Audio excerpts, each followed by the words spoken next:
have you heard the case of the Boogeyman? I'm sure you've heard it before when you were younger, all about the Boogeyman, but did you know he was a real person? Hi guys, my name is Alyssa. Thank you for tuning into my channel. Here I like to talk about true crime and unsolved mysteries, all things of that nature.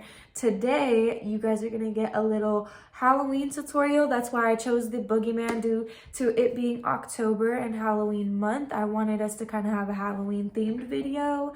So Boogeyman, topic of the story, and this little clown makeup you'll see how to do it in this video as well. It's a little cute. You know what I mean? Maybe I should get a pink wig or something that'll set it off right. But anyways, let's get into the story of the Boogeyman or the Gray Man. Hey y'all, welcome back to my channel. I hope you are having a wonderful Wednesday. I hope you are drinking lots of water. I hope you're getting outside, going for runs and jogs, spending time with family and friends. And most importantly, I hope you guys are taking care of yourselves. That's always key, and no one else is gonna do it for you. No one's gonna take care of you except for you. Given the month of Halloween, I decided to tell the story, who is the Boogeyman?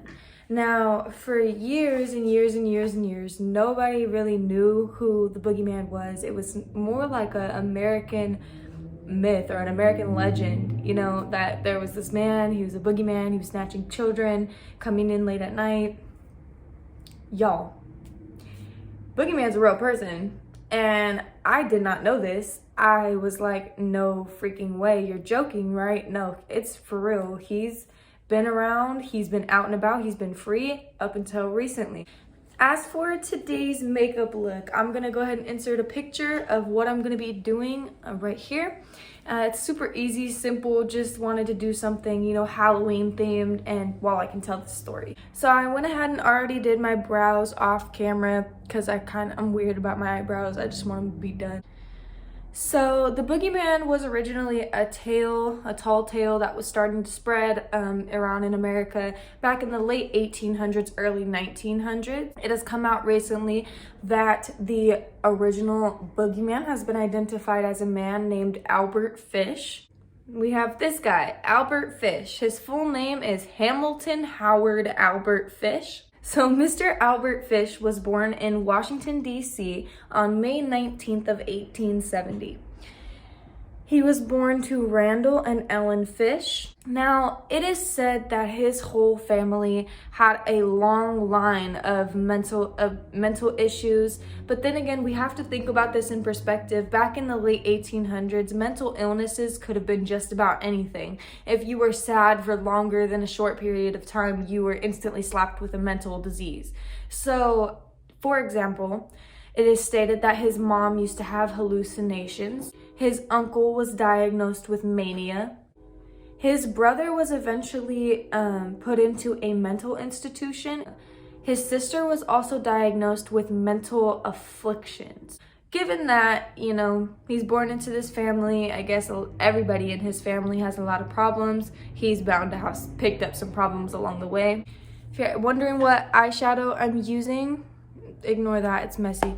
I am using the Modern Renaissance Anastasia Beverly Hills palette.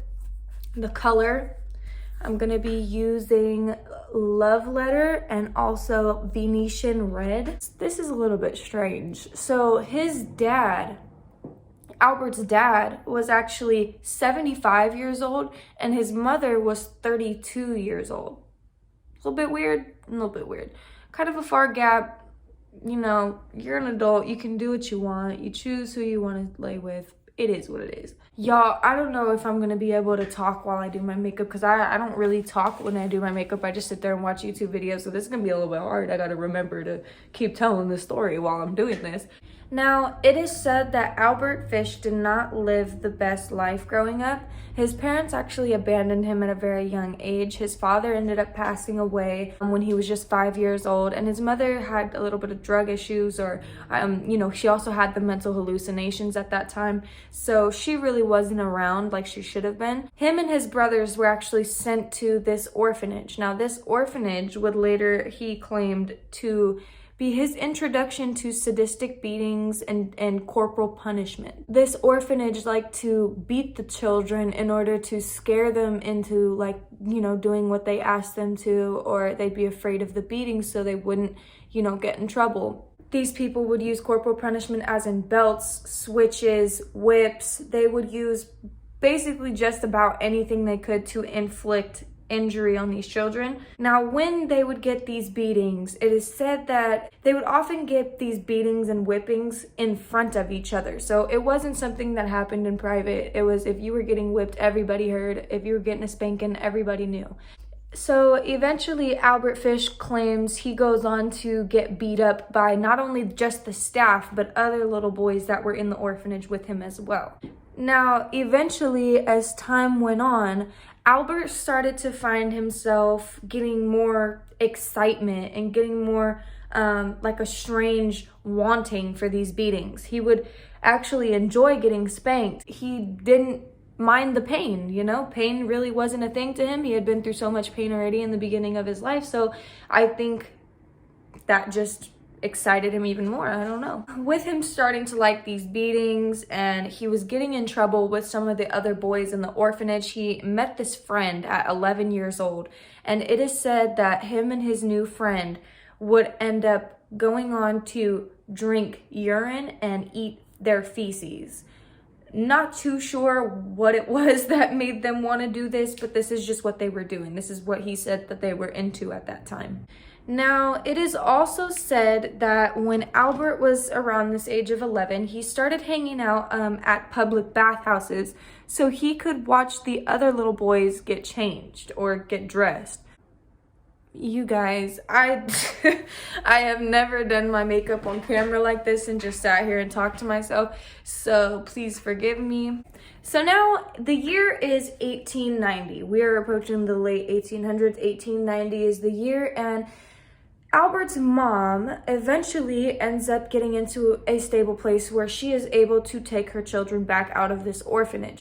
It is said Albert Fish and his brothers move back in with his mom, and they end up moving to New York. This is when Albert says when he moves to New York with his mother and his brothers, he ended up becoming a male escort, a male prostitute. So he worked mainly as a painter, but then on the side, he would be the male escort, prostitute, whatever you want to call it. He was really just doing whatever he could in order to help his family stay afloat. So now, remember earlier, like I said, this is the late 1800s, you know, the only way people really communicated with each other was through newspapers, through telegrams, through these, you know, paper communications, because cell phones were not even thought of yet. There were times back then when if ever they needed, you know, people needed their housework done, or someone needed help fixing on a car, or just your vacuum stopped working, basically anything that you were having an issue with at home that you were hoping maybe you could get someone to help you out with, people would put these ads out in the newspaper, help wanted, help wanted. People would leave their addresses in these ads so that way they could get a response. Albert started responding to some of these ads that were put up in the newspapers. He would write them back, and he would tell them, oh, you know, I'd love to help you out with this, and blah, blah, blah. And then he would just never respond. He would never go to them. But then it got to a point where he started doing something kind of weird. He would write them these letters that were very, very foul. He would write very sexual, explicit, just disgusting things in these letters. And he would send them to these people's houses. Now, back then, they didn't really care about letters showing up at people's houses. That wasn't a big issue or a crime, you know? Now, later on in the year 1898, he ended up having an arranged marriage. His family and her family, a lady named Anna, though both of their families arranged for this marriage to happen. They went on to have 6 children together, and it is said that Anna tried her best to play into her husband's fantasies for just about as long as she could. You know, he was into beatings. He got excited by beatings and whippings, so you can only imagine what type of stuff she must have had to endure. But, you know, like, you can't blame the girl. If that was your husband, she was all about trying to please her husband, honey, okay? And I can't say that I blame her.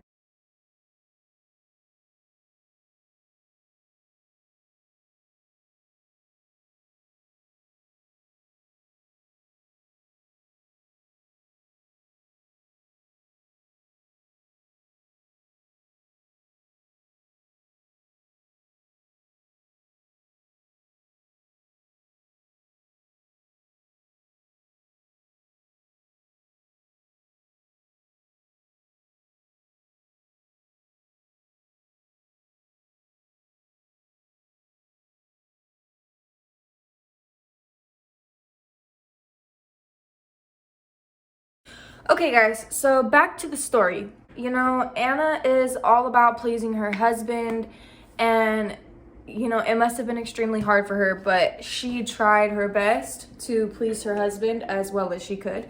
But in the meantime, he was still having these male partners on the side. From when he was a male escort, I think he never really let some of those things go. So he still had male partners on the side at the time, even though he had 6 children with this beautiful wife, you know, just completely living a double life. One of Albert's partners at the time took him to this wax museum. So this partner takes him to this wax museum, and as they're walking through this wax museum, Albert stumbles upon an exhibit of a mutilated genital. And this is really when Albert started to become really obsessed with genital mutilation. He also started sticking needles and pins into his pelvic bone area and also into his own genitals. It was x-rayed and they found over 30 needles left behind in that area. In the early 1900s, Albert was actually arrested on embezzlement charges and was sent to prison. In prison, he had many lovers, and he was, you know, all over that prison, boy. He was getting his little thing in there. It is said that while in prison, he also started reading his Bible and just really studying the role of being this religious figure. He just kind of converted his whole life into being, he's just this big religious figure.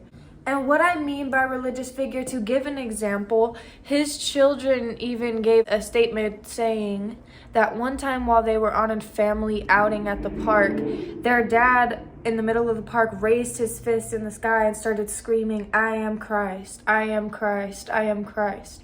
And this is just one of the many times that they would, you know, see him doing things that didn't make sense. This is just the beginning. His behavior continued to escalate, and it got really weird in the Fish home at this point. It is said that his kids came home from school one day and walked in on their dad spanking himself with a paddle that had a couple inch needles, like nails poking out the bottom of it. They were walking in on their dad spanking himself with this paddle that had nails poking out the bottom. Then it got so weird. They would come home from school one day, and he would sit them all down and say that he wanted to play a game. And the game was that he wanted his children to spank him with the paddle until he would bleed. And this is when the kids started to just really notice that there was something different about their home compared to other people's. Like, there was like, this is not normal. And then this was also something that was really strange. In 1917, his wife Anna ended up leaving him, and when she left, honey, she packed up that whole house. She took everything. She took pretty much everything. And she said bye. She did. Bye, Felicia. She left the kids though. This is when the kids would start to paddle him. This is when he would also, it is said by the kids that he liked to eat raw meat, and especially on full moons, he loved to eat raw meat. After taking this religious persona like so seriously, it became his new diet. Like, that was all he would eat.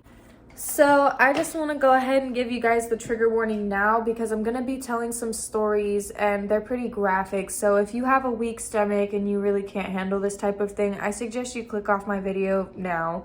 Or, you know, Get somebody to watch it with you if you can handle that.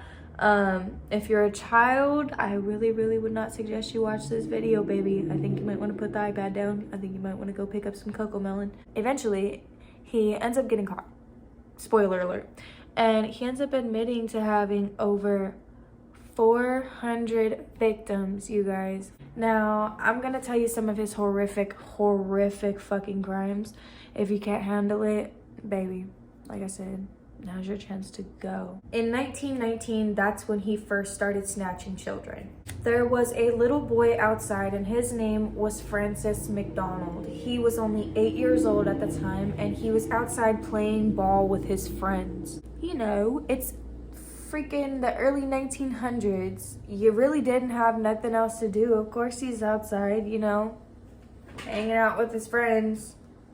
And just, that's what else is a kid gonna do at 8 years old?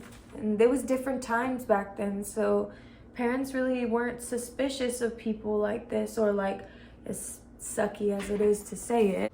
Albert ends up luring Francis away from his friends. That's how the FBI was guessing that he got him away from his friends, was like, you know, he was this frail old guy and he really looked like he could do no harm to a fly. He was probably holding a little pack of raisins and was like, oh, can you help me and I'll give you, or you could have some, like, you know, just talking to him, or whatever the case may be. His fate was sealed. Francis's body was later found skinned and hanging from a tree, and parts of him had been eaten. Y'all, Albert was a sick mofo. Anyhow, let's go.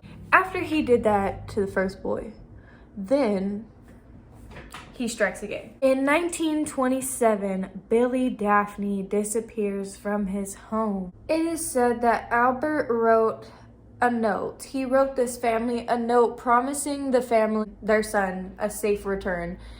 And he obviously wrote it under a fake name, right? Right. But the sad part is, just 3 weeks later, little Billy's remains were found. In the year 1928, Albert ends up responding to an ad in the newspaper from a boy named Edward Budd.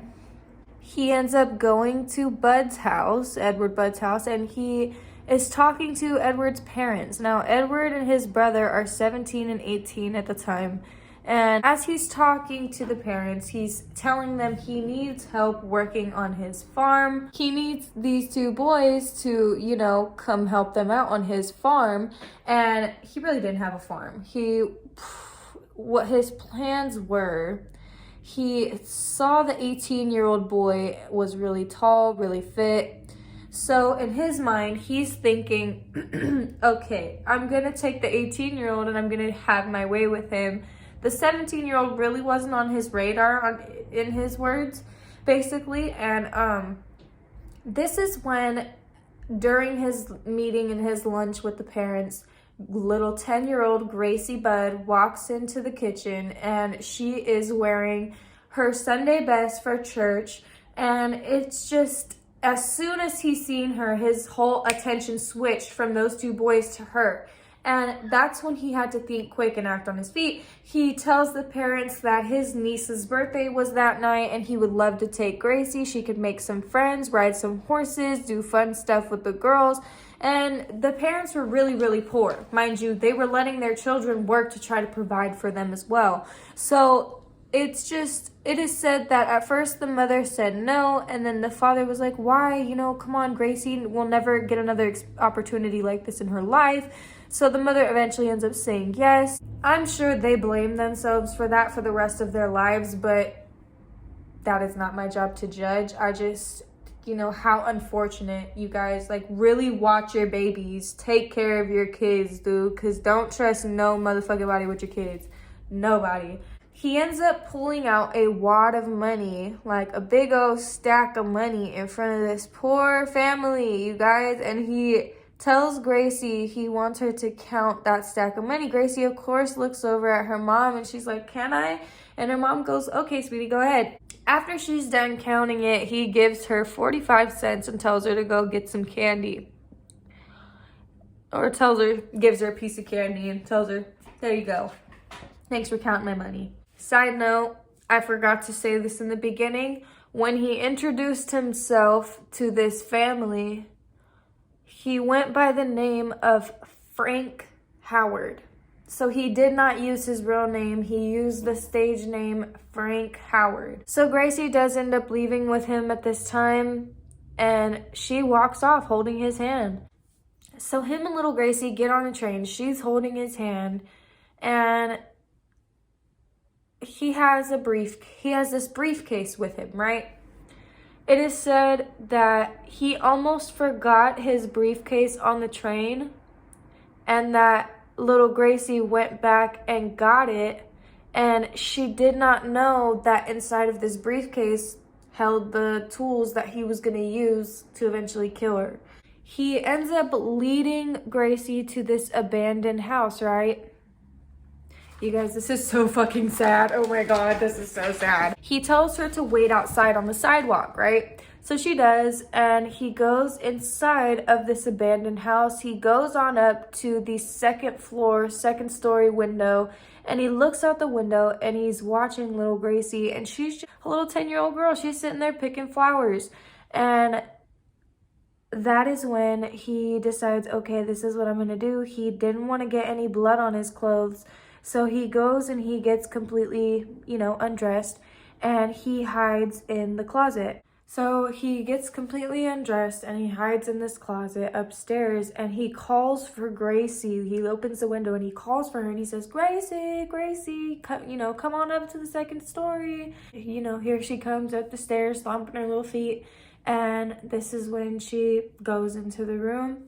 He does a little pop out of the closet and scare her type thing, and that is when he strangled her to death. This little 10-year-old girl didn't even see it coming. I just feel so bad. Her parents let her go, she was thinking he was somebody that they could trust. This is just crazy. So he strangles her to death, and then this is the sick part, trigger warning.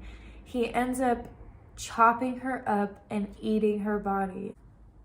It took him a total of 9 days to eat her body.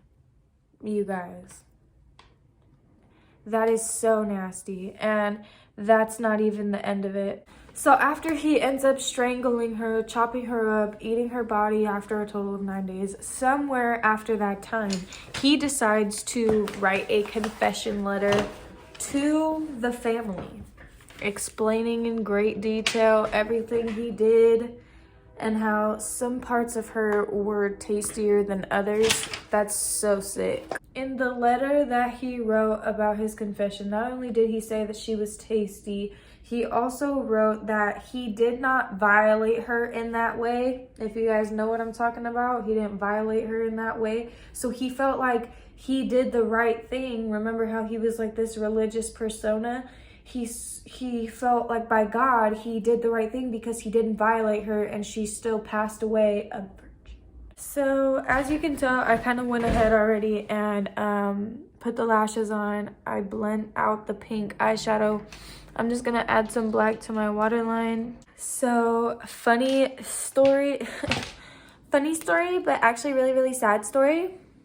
When he sent this confession letter to the family of Gracie Bed, he just went to his desk and found a regular old return envelope, and there was even a return label on the back, and he just put one line through it nobody would pay attention to that. And eventually they traced from this address on the return label back to him. They waited 3 weeks before going to arrest him. And it was even said by the arresting officer, whenever he finally was catching him, he was like, I got you now. Because, he had just been doing this for so long and thought he could get away with it to everybody, but boom, he got caught. He was only on trial for a total of 10 days, you guys. He was only on trial for 10 days. Can you imagine? Most court hearings about this magnitude go way beyond that. So he was on trial for 10 days, before he was found guilty and he was sentenced to the electric chair. So he ended up trying to take an insanity plea, but nonetheless, they wanted to see this man prosecuted to the full extent of the law. So they did not give him the insanity plea, even though they did believe he was insane. They wanted to see him and made sure he goes to this electric chair. It was then before his execution when he finally did admit to over 400 murders. It was 400 murders, kidnappings, and cases of cannibalism in every single one of his victims. Alrighty, thank you guys so much for listening to this story. I do want to know what you guys think about this story down below in the comment section, so please comment your ideas, opinions, thoughts. You know, what did you think and just how did it make you feel? This case was definitely a crazy one.